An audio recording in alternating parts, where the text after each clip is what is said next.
और Kanpur press club के पूर्व अध्यक्ष और वरिष्ठ पत्रकार स्वर्गीय शैलेंद्र दीक्षित की पुण्यतिथि स्मृति में कवि गोष्ठी और पत्रकार सम्मान समारोह का आयोजन किया गया।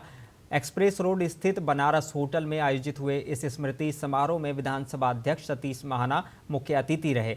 इस दौरान प्रेस क्लब में कार्यरत और उत्तम पत्रकारिता करने वाले पत्रकारों और उनके परिजनों को पुरस्कारों से सम्मानित किया गया। इस दौरान विधानसभा अध्यक्ष सतीश महाना ने बताया कि कार्यक्रम में आने वाले चुनाव को लेकर चर्चा की गई है। प्रेस क्लब के चुनाव निष्पक्ष संपन्न कराए जाएंगे, इस बात का आश्वासन भी विधानसभा अध्यक्ष ने दिया है।